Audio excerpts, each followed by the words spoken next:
Hey there everyone, Sal here. Lately I've been thinking about when I started playing Fire Emblem. Back in the day, I started with Radiant Dawn, and I was asking a couple of people on Seren's Forest. I had some friends, and when I tried to get into Fire Emblem, they explained it to me as medieval anime chess. Now, today I think waifu anime chess is a little bit more fitting. The dating sim aspect or romancing, avatar worship, of course, a little bit in there as well. It's all a little bit more leaning towards that, and the medieval part, though applicable to pretty much every game, isn't really as much a core identity, in my opinion, as these three terminologies are. So, I was thinking, let's rank all the games, including a couple of spin-offs, according to how waifu, anime, and chess they are. I've got this Venn diagram here, and I'm going to place all of them where I think they would fit most. You'll probably see Cypher not really touching the chess area, because, well, there's no real chess to be played. Waifu and anime are a little bit more subjective. To me, even though every Fire Emblem game is rooted in an anime art style from the time period where the game was released, I do think there's, although subjective, a more nuanced look for looking at the setting, the way the game is presented. Lots of games like Engage, it's a lot more colorful, where Three Houses is a lot more grounded. And I think when people refer to Fire Emblem becoming too anime, it's usually more the jovial tone. And yeah, I lean in that camp as well. Like the more grounded settings are going to be less anime to me, even though there are dark and gritty animes out there. But it's just the way it's, as far as I can see, it's commonly explained. Then waifu, of course, is more related to the dating sim aspect or child units, so expect genealogy to score high in there, even though it's an older game. Yeah, without further ado, let's get into that. So Fire Emblem 1. To me, it's pretty much mainly chess. I mean, there's no sports system, the plot is pretty bare bones, so there's not really that much content for getting really invested in your characters. Of course, the characters were intended to be replaceable, so to me it's pretty much mainly in the chess area, leaning slightly more to the anime side, just because there's no waifu at all, but yeah, pretty much squarely here. And the center, of course, is the more chessy or waifu-y or anime it is, and at the edges it's, well, less so at least. And Fire Emblem 1 being the beginning, of course, it's pretty bare bones. Still a really fun game if you can get around the clunkiness, but yeah, no waifu or anime feel for me at all. Gaiden and New Mystery, I can pretty much sum these up as pretty much the same. There's not really all that much. There's not a lot of shipping here yet, so I'm going to group these together. Genealogy is where the first real change comes in, because we have the second generation, that one of course being, well, quite a departure, but there's no support conversations yet. The story is really cool, it's dark, gritty, there's lots of serious undertones, so to me it's more so into the waifu with the second eugenics aspect, and also the chess, although you do need some rooks and bishops because you have to traverse very long stretches of land, and using pawns for that just not so good. So sorry Ardent fans. I'm also putting it in waifu a little bit more here because there's of course the who is going to be the parent of what child, replacement units, and there have been lots of discussions about those. So yeah, you've got some hardcore fans for a couple of ships, and I really like that aspect. It's not only gameplay integration, but people really get not only invested in characters, but also the relationships those characters have. So to me, yeah, this seems like a pretty good middle ground. Then we've got Thracia 776. I haven't played Thracia yet, I really should. I can't really say much about it. I only know that it, of course, is in the same setting as Genealogy, but I can't really say that much more about it, so for now I'm going to leave it in the chess department. But maybe if at some point someone else, another content creator, or maybe some of you would like to join in and weigh your opinions, you might have a valid reason. That can also convince me that it's actually a really big waifu or anime game. So I'm looking forward to that. Maybe we can see how the Venn diagram shifts over time. These first few, because I haven't played a few of them, probably going by really quickly. But now we've got Binding Blade. I have replayed this one a few times, and there's not a lot of waifuing in here. The art style is a lot more colorful, but yeah, you've got Roy in his harem, and that is still pretty much it's a big thing, or rather it has been a big thing. There were a lot of people judging like who is Roy's mother, which is also of course with FE7, and yeah, the fact that Roy can pretty much marry an entire harem if he wants to. Like, there's so many options. To me, it's mostly here. I think that's a good place to fit. I like the darker undertone with Ithun and how she's just being mind controlled. Of course, still there's a lot of kagaing going on, like being kidnapped and given amnesia. Nice acronym that is gaining a little bit of traction lately. Though not per se entirely kaga, there is still, of course, it's pretty much a rehash from FE1 without kaga actually being there to steer the ship, so you will. But you can see that it's taking a lot of inspirations from. FE7, we get into a few more few more pairings. You've got Bent and Louise, of course. Rebecca can have multiple characters that she can romance with. Lynn, Florina, Lynn, Hector. Eliwood, of course, has a few options. So, to me, this one is pretty much dead center, although no, it's not entirely dead center.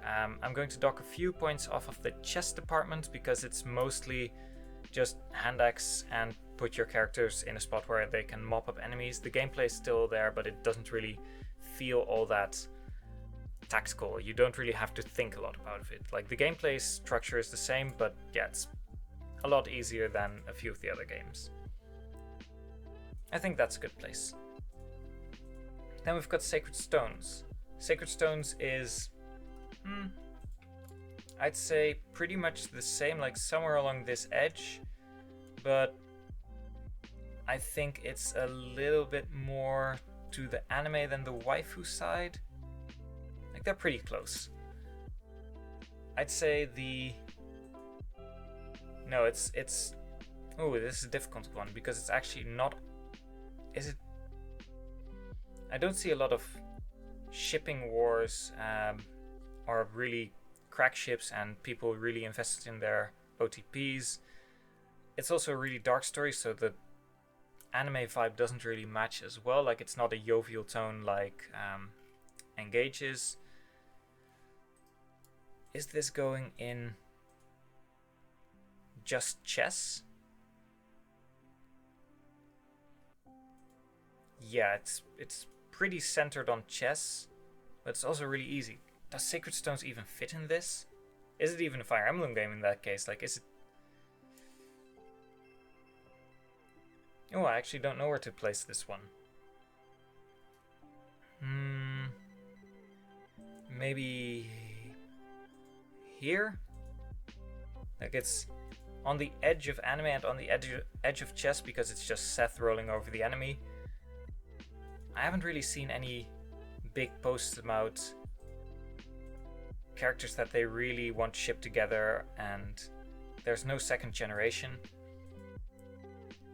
Yeah, I think it's low on the anime, so it's pretty much on the outskirts, and low on the chess because it's not that difficult. I think this is the place for Sacred Stones, just by proxy of having to fit on the Venn diagram because it's a Fire Emblem game. But yeah, low in the anime department, pretty much non-existent waifu as far as I've seen, and for me it doesn't really feel like there's no pandering. Like, Erika and Ephraim aren't really that. They're not praised into the heavens, and it's also a really easy game, so I think this is a good fit. Then we get to Path of Radiance, and this one, yeah, to me also goes pretty much with genealogy. it's really easy, so it's also on the edge of the chess. It's got a little bit more, like there's of course Ikelinsia, so there is a lot of shipping. People have the hots for the barn, so it's a bit more waifu, but still really not all that much chess. And I really like the grounded story, so it doesn't for me fit that jovial, just happy-go-lucky attitude that I associate with the anime tag. Although it might not be a good moniker for it in the end, I haven't found any better substitution. So I think I'm going to put Path of Radiance here. I really like the story, so this is not a showcase of how much I would like these, but more how I feel which of these three areas it encompasses and which it does not. That, however, doesn't say that if it doesn't encompass any waifu that I don't like Sacred Stones. Like, I like all of these games for different reasons. So yeah, Path of Radiance, really easy game, so on the outskirts of chess and a little bit more to the center of waifu, but no anime vibes for me. Radiant Dawn does start with quite a few pairings, so it definitely has some waifu. I mean, the endless shipping posts about Soren or Elincia or Ike, Ranulf with Ike. Like, so it does have a lot of waifu material. People love mentioning the grooming of Makai and Soth, or Jill and Har. So there's a lot of that. It is a decently hard game, but it does have a little bit of the overly fantastical element when you're starting to fight God. I do like it for that. I like the story. It's still the central themes of racism and the senators. Like, there's a lot of dark tones. The Feral Lagoos, of course, come once again, which Path of Radiance had a lot of as well. So it's slightly more anime just because it goes a little bit more over the top. It has higher highs and lower lows than Path of Radiance. And it is quite chessy and quite waifu-y, so yeah, I'm going to put it here. The waifu-y part is mainly because it's just the shipping wars that have been there for years and they're probably never going to stop. And it is a decently hard game. So I think I'm fine with this placement now. Shadow Dragon. Characters get a little bit more character development, but not a lot. It's got 6 difficulties if you count normal mode, where you can obviously get Norn and Frey. Sida and Marth, they do get into a relationship, but is that really... I still don't really see many people being heads over heels for these characters. So I'm going to put it pretty much in the chess department with a really teeny tiny bit of anime, just because of the OVA, and I may actually put FE1 a little bit closer for that. Like, the 5 points OVA, it's fantastic, and every time I play Shadow Dragon I just think of a few of the meme-worthy clips from that OVA. It's fantastic, go watch it. Going to FE12. Currently a lot of stuff in the chess bubble, which is expected, but we'll get a little bit more in here as soon as we get to the spin-offs.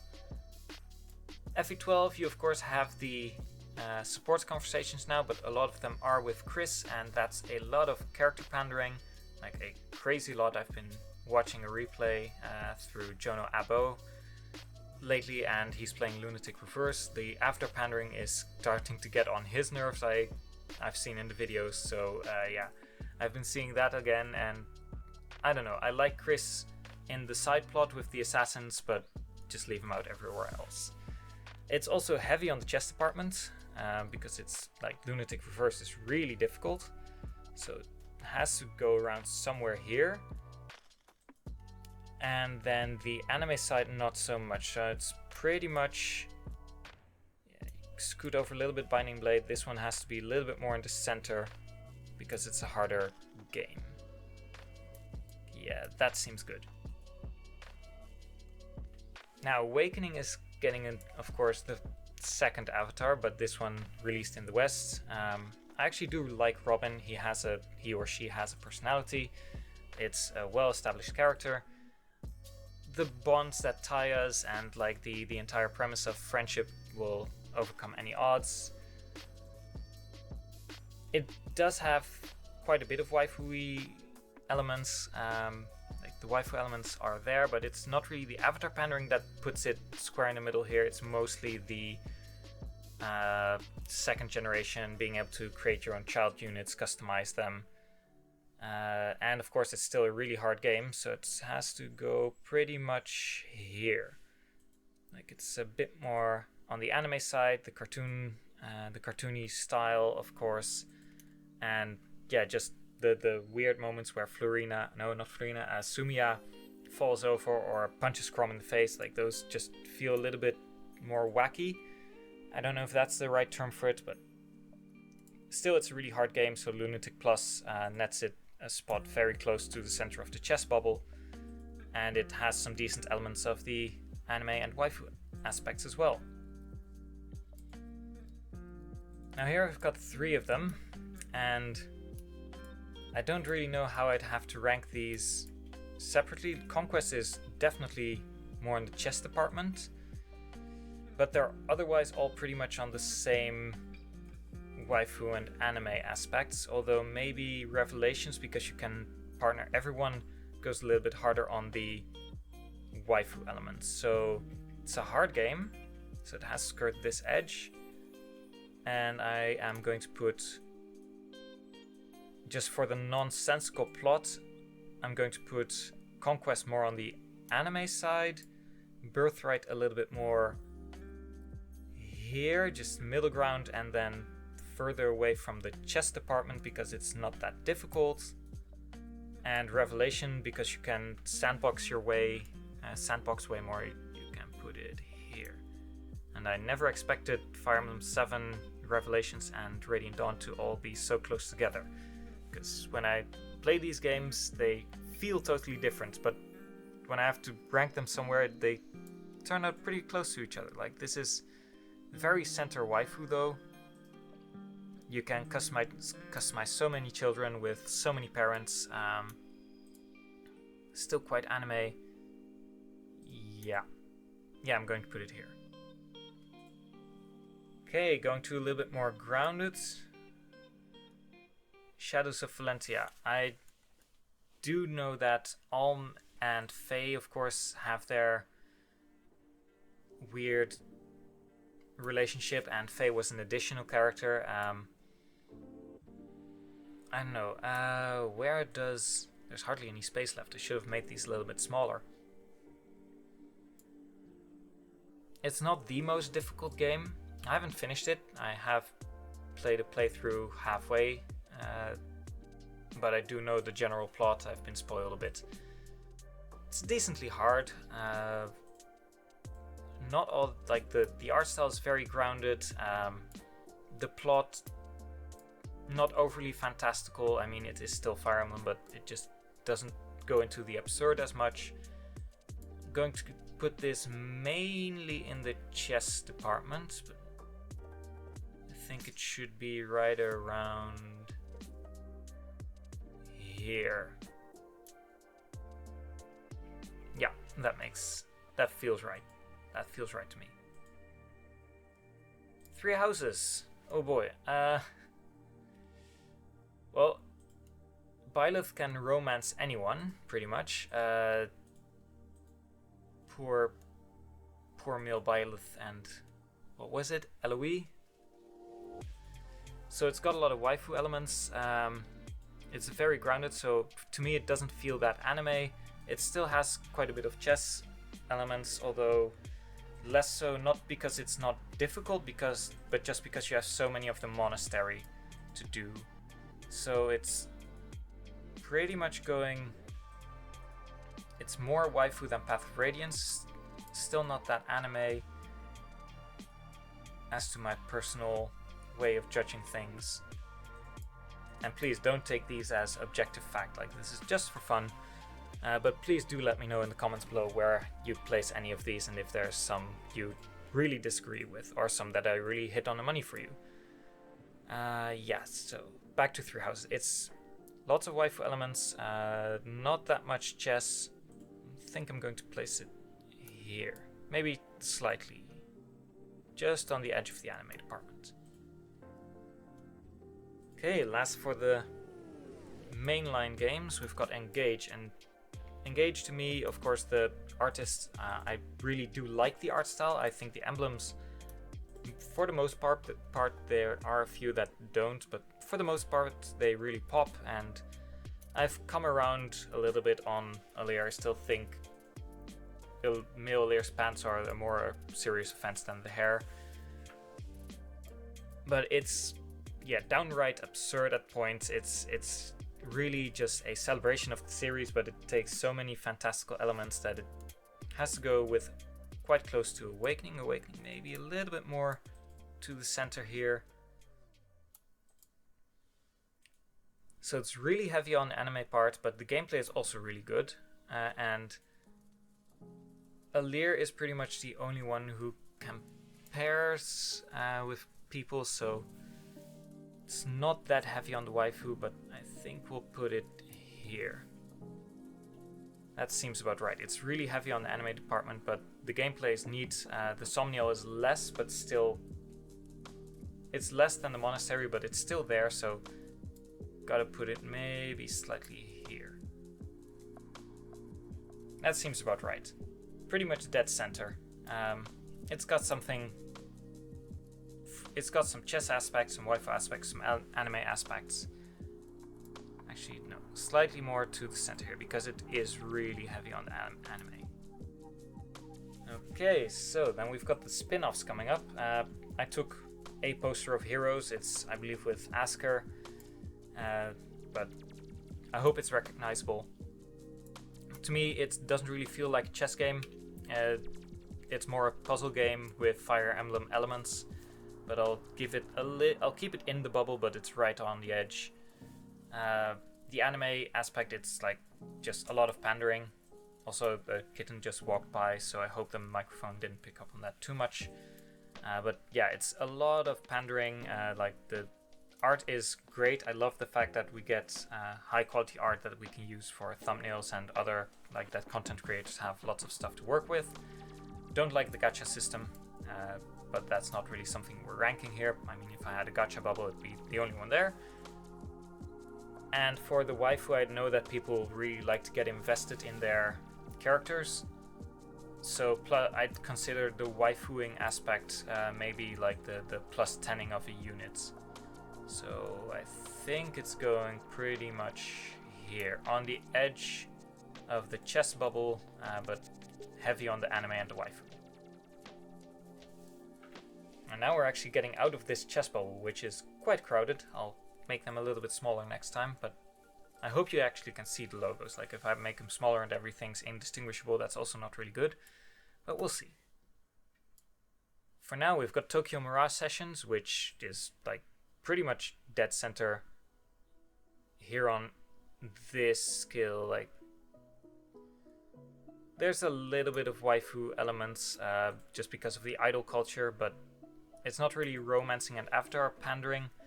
Like Itsuki isn't really that hyped up by all the other playable characters. He's mostly their sidekick, but it is heavy on anime inspiration. So I think I'm going to put it here just because it's TMS. Like there's no real chess aspect. Yeah, finally breaking out of that bubble. I have not played Warriors, so I actually don't know how well I'd be able to judge this one, but the fact that it's a Warriors game, so it's obviously out of the chess bubble.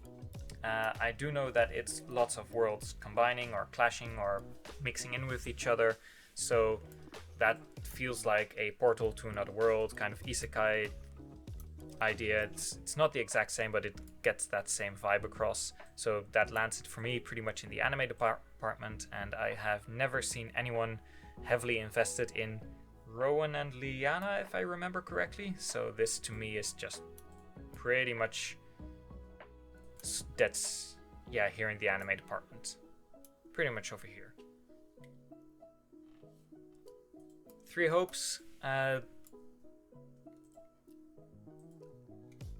you've got the Merc Whistle, but that's pretty much it. It's not in the chess category. It's slightly more anime because of the edgy dual-wielding swords with, like, you've got another god inside you, or something like that. I don't know what. Not Epimenides. Arval is, but I wouldn't really rank it that heavy on the waifu or skill, and definitely not on the chess skill. So I think we'll put it just because of the Merc Whistle here. And let's see, where was Three Houses? Three Houses was low on the anime. This one is slightly more to the center of the anime bubble because of the edgy main character we get to play. Which, not a bad thing. Like, I really like Chess. I think it's one of the best main characters they've done so far. Like, pretty grounded character, just there for the money or something like that. But yeah, just down-to-earth guy, but the power-up and going Super Saiyan does land it in a few anime points. And last but not least, we've got Cypher, which, well, it's not chess. I know that much. I don't have any cards. I haven't played it, but I do see the art, and I really wish they continued it, but I get why Heroes was serving the same function. So I think this one is pretty much here. Like, it's really far away from the chess, couldn't be further away from chess, and it's light on the anime and waifu because it's mainly the art style, and it's not really trying to, not like Heroes trying to gacha game and pander to people to spend more money. Of course it was trying to sell, but yeah, not to the same degree as Heroes, so I think I'll put it here. So looking back at this, there are a few games that are heavy on the waifu skill, pretty much here in the center. Radiant Dawn seemingly here as well, mainly because of the shipping wars, not really with the characters per se themselves in the game. Maybe Genealogy has to go a little bit more to that because of course there is the second generation. This feels a little bit more apt. I mean, it has to be closer than the Binding Blade because that only had one support. And then this is Avatar Worship. So pretty much here's the line for difficulty for FE, which, yeah, that makes sense. And then I'd say Birthright is quite a bit easier. Yeah, this feels pretty good. I'm still a bit weirded out by how Sacred Stones doesn't really fall into any of these categories for me. But yeah, this is my list, or my Venn diagram, to see where all the games rank according to how waifu, anime, or chess they are. Do you agree? Do you disagree? I'm still conflicted about some of these, but I wouldn't know where to put them I wouldn't know where to put them else. So I guess this is my list, and well, if you're interested and would like to talk about these games in this kind of context, maybe get in touch and we could see where, if this becomes a series, see where all the pictograms of the games go, see how they shuffle around for people. I'd be interested in seeing that. For now, I hope you've enjoyed, and as always, play around with Critical Hit. Sell out.